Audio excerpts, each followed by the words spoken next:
Anthony Joshua. Bruv, round 7, done. Hats off to you. You predicted it right. I was wrong. I said round 4. You said between 6 and 8, so you spot on. Maybe I got a bit gassed with AJ or underestimated Povetkin. I don't think I did. I said that he had loads of combos and he can box. I was surprised how AJ went about the fight. What was your take on the fight? And is there things there you think worry you? Firstly, I think you can't look much further than saying, like, obviously, Joshua got the job done. That's what the whole point was. It's your mandatory out the way. But I'll be honest with you, when I said that he was going to be durable, I thought he was going to take, a Povetkin I'm talking about, I thought he was going to take a lot more of a beating. And that's why I said 6 to 8, because I thought it's going to be, he's going to accumulate a beating, basically. Do you know what I mean? That's what I thought. But I was wrong. I was so wrong. Because Povetkin, that's the best shape I've seen him in a hot minute, right? And his movement, his head movement was unbelievable, made AJ look real sluggish. You can almost look at it, obviously different weight classes, but you can almost, the comparison would be when Canelo fought Khan. It was like, you know what, I'm going to let him, he's quicker than me, he'll get shots off, but when I hit him, lights out. AJ gonna knock your lights out. But that's kind of what I could think about, because maybe that's what the game plan was from the beginning, was to say, right, let's wear this man down, be the bigger man, and then if the opportunity comes, we'll take him out. No, but that's what pissed me off the most. Like, I knew Povetkin is a decent fighter, but I thought that AJ would have been a lot smarter. He's going to use all his advantages, all the stuff that he has in his advantage. Like, he didn't use the jab for me. He didn't keep a distance. He let him come in and cause havoc. That's what Povetkin wants to do. Povetkin was beating him up. This is what I'm saying. Povetkin, his aim was always going to be, I need to get inside, I need to let off my uppercuts, I need to let off my hooks. So keep the guy at distance. If you watch the Klitschko fight, Klitschko is pressing on top of him. Yeah. He's using his distance. The guy, AJ is 2 stone heavier than this matey. Did you see him once use his weight as an advantage? Not once. Even Dillian Whyte against Parker was weighing him down. We mentioned this, right? So where was that? So that's what frustrated me the most. And AJ was talking about, oh yeah, I start hitting him jabs to the body. Yeah, you did. But for me, you didn't use all your attributes to your advantage. That's what didn't make any sense to me. Unless someone could tell me about what I'm missing, but I just didn't see him doing that. He didn't dictate the fight from the beginning. And once he got rocked in the first round, whoa, his nose was mash up. I'm just going to, that's one of the most questionable AJ performances I've ever seen. And if you're Wilder, not necessarily Wilder, because against Ortiz he wasn't at his best. Exactly. And Fury's not. I mean, to be honest, I don't think Fury. As much as I'm a big Fury fan, he's got to be careful, because he can't come out and trying to gun. Because let's be honest, he's had, obviously the Klitschko performance was exceptional. But other than that, he hasn't really had any household names. That's like Eddie had said, do you know what I mean? Like Eddie had said that. So let's just put it within reason. Povetkin is no mug, right?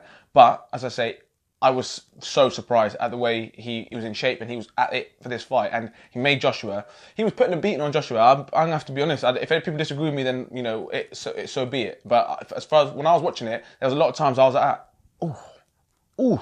Do you know what I mean? When he was taking shots, and I've not seen that before. Big shots. And listen, man ain't no waxwork myself, but all I'm saying is, looking at AJ and in previous fights and stuff, normally his abs are flipping, chiseled out and stuff. And this time, it's the first time I've seen him. I thought he's not in as best physical condition. He's still showing heavier, but he wasn't in the physical condition that he has been before. And Povetkin for me was fighting well, but obviously when he hits you, innit? The people that are questioning the performance putting into a negative, right?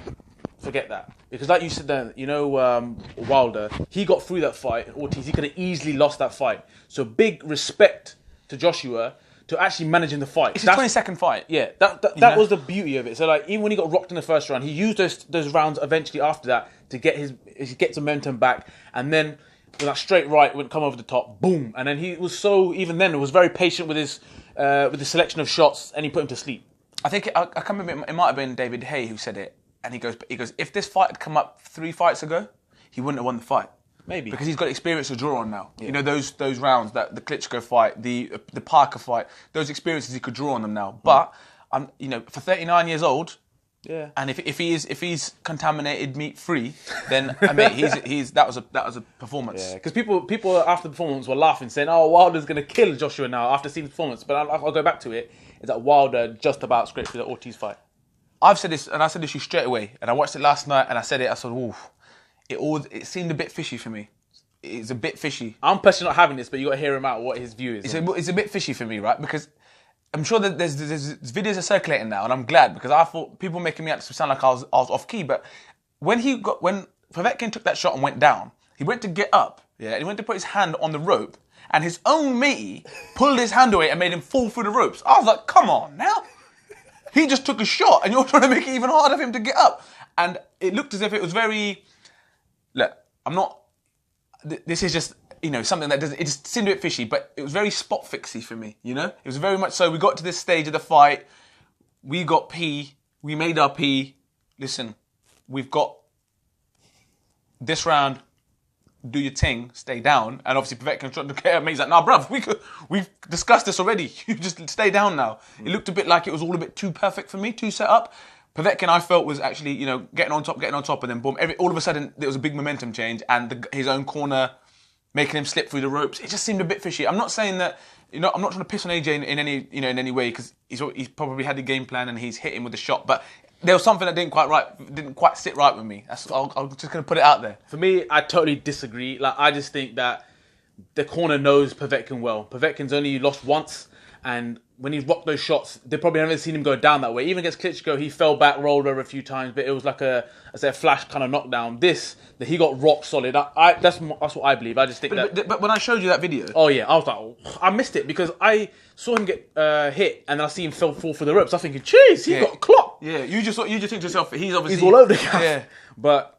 he picked that, so I'm sure a lot of people saw that as well, but I don't know. As I said, it doesn't seem right, it doesn't seem right. And then as soon as he took the next shots, I mean, there's no doubt that he was dazed. There's no doubt in that. But what I'm saying is, people have got their own way of dealing with it, like that when they go down and stuff. So I don't know. It just seemed a bit. Watch it back for yourselves. When he goes down and he falls through the ropes, his hand is on the rope, and his own mate, he pulls his hand, and then he falls through even more. So that's where I think that is something to have a look at. So what about the actual card itself? We missed the fight at the beginning. We missed the prize fight. It was too early for us. We missed that. We caught up with the Okolie and Campbell fight. What do you think of the card in itself? I think the show itself. Listen, Wembley is Wembley, and to get that many bodies at Wembley and that many people to come and watch an event is good. Probably for me, it probably seemed a bit early, if I'm honest, to get those fights on a bit too early. And then the ring walks at 10. I'll maybe push it back a little bit by half an hour maybe, because it's. People getting in and out to get in and out of London is difficult. And if you look at the crowd when Okolie and Campbell were fighting, it wasn't as packed. So you probably give them a bit of a chance. But Okolie, listen, you got the result, but there's work to be done, man. There's a lot of work to be done. I know he's early in his career, but listen, it was a ball fest, unfortunately. Like, I don't want to shit on Okolie because he's doing his thing, and he got through and he got the victory. But I think people agree with us that was not the greatest of He's learning, and like I said, this is purely from a fan's perspective. You look at that and thinking, whoa. You put him up against some of the bigger boys, you're thinking it's going to be a problem. But he's on a journey, and he's early in the journey. So listen, hats off, got the job done. Experience of Wembley, fighting on that card at that occasion, great. But I think there's definitely levels that he needs to hit. Campbell, great performance for me personally. So buzzing that he won the fight. Yeah, I mean, it's such a professional performance. It was a masterclass, really. I just felt that. Mendy kept coming forward, but he didn't know what he was doing. Like, he couldn't get anywhere sort of close to him. He kept moving, slicking his shots, moving away. I think his footwork was great. And he got his work done, got out. And that's what, for me, was the beautiful thing. He didn't have any sort of damaging shots, but he looked a lot stronger this time than he did in the past fight. When Mendy was hitting him last time, it also looked like it was going through him. But this fight, he got his revenge, and I think he did a great performance for me. I don't know. Listen, I watched the fight, and I must admit, I'm not as confident as you were. I'm surprised with his feedback. Because I thought that. I mean, and to be honest, at the end of the fight, when I saw Mendy jumping around, in my head, I was like, I'm with him. I actually think he's won this fight, because I thought that he was being the aggressor. He was the shots he was hitting him with. He just seemed like the stronger man.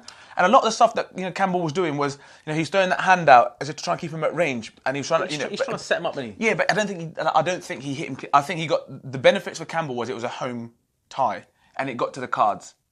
And I think it was easy. One of the judges had 119, 109, something like that. Yeah. Even you must have not seen it that far. No, I did. I actually did. I really did. Like, for me, like Mendy was just throwing a couple of 2 punches. He wasn't doing enough work. He wasn't taking enough risks. And I just think, but I was baffled when he was jumping up and down at the end. I'm thinking, is this guy for real? But I don't know. It's weird. It's weird because even the people that I was with were like, Campbell's. I don't think he's won this fight, you know.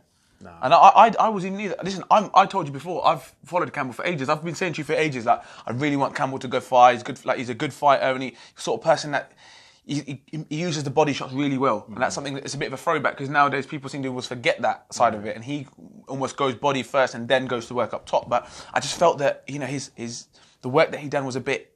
It was very passive. I thought, and I thought I can see what he's trying to do. But if I was a judge, I'd be looking at that thinking.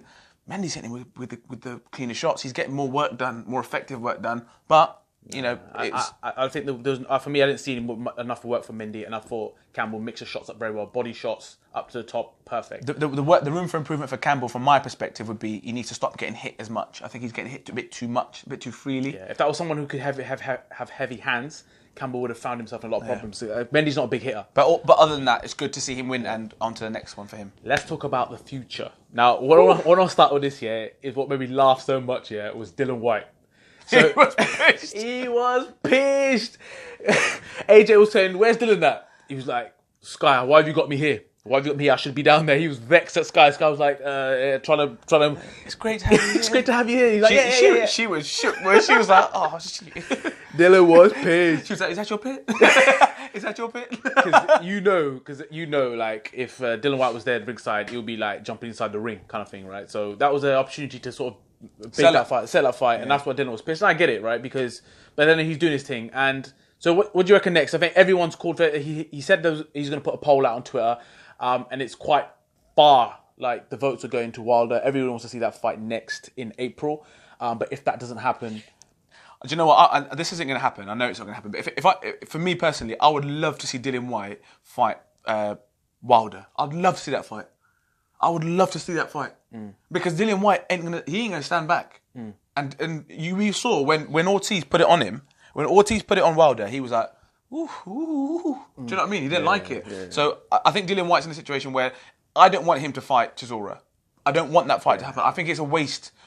I know it's one of those fans. It's one of those fights that fans will watch. Because it was a big tear up. But I'm thinking for Dillian Whyte, I'm like, all the hard work that he's done to get himself to where he is in his career, he needs to be either fighting one of those guys for a belt. And for me, like Tyson Fury has been out the ring for ages, right? Tyson Fury getting the Wilder fight. For me, I'm just like, as a Fury fan, I'm like, I don't want to see that fight just now because I don't think he's quite ready for it just yet. Not saying that he hasn't got the skills. I'm just saying time back into the ring and stuff like that. Whereas I think Dillian Whyte, who's been fighting regularly, who's been active, I'd love to see that fight. Yeah, I mean, Dylan saw it. I mean, we commented on your page, and he saw the comment. He liked it, and everyone. There's a lot of likes on my comment. Do you know what I mean? There was a lot of likes there. People saying, "Do that, move forward, and look into the US. Look at Miller. Look at Brazil. Get your name worldwide." So I don't know, but you got the fight coming up now in 1st of December with no venue. with your boy. And yeah, that's why Edward Hearn's actually quite funny, you know that? Because it's the first time I've ever seen a fight with no venue. But, mate, I don't know. Listen, like, if that fight does go happen, by the time that it is, I'm all Fury. I mean, I'm going to be backing him to the hills. I've been singing his songs for a while. I want Fury to win the fight. I don't think he will, because I think Wilder's been a lot more active. You're going to get into those championship rounds, and I don't know if because he's been out the ring for so long. And that's just my heart. That's my heart. I really want Fury to win. I just don't. I can't, at the moment, see someone who's been so inactive, who's had 2 fights, they've been tune-up fights, to put it lightly. This is Team Fury, by the way, so yeah, he's being honest. But I want him to win. I really want him to win, but I just can't see it right now. We'll do that video. So have you got any questions? For me, it was like, how did you guys see the Luke Campbell fight? Because obviously he saw it very different to how I did. I saw it Luke Campbell 100%. And who do you think should really be the next fight for Dillian Whyte and AJ as well? I mean, AJ's called it out. I mean, it's quite obvious it needs to be. Yeah. My question goes back to the beginning point: is what was everyone's thoughts on AJ's performance? What did you think? Was it tactical? Was it a game plan? Did he stick to the plans? Was he getting hit too frequently? Did he look a bit sluggish? Did he have the mindset that whatever happens, I'm going to knock him out? I don't know. But what are your thoughts on the performance itself? And the other thing that I'd like to ask everybody is, we didn't really cover it now, but thoughts on Usyk and Bellew. Huge fight. But is it too much for Tony. Everyone says it all the time and he seems to come through, but Usyk Bellew, I'd love to know everyone's thoughts on that. We'll see you for the next fight, which probably would be, I guess, I can't think of any other one. Big ones, a bit Fury. There's a few coming up in between, so with that, I'm sure you'll see us more on the boxing side of it as well. Otherwise, we'll see you next week. Yeah, and don't forget to share, like, and subscribe. Peace.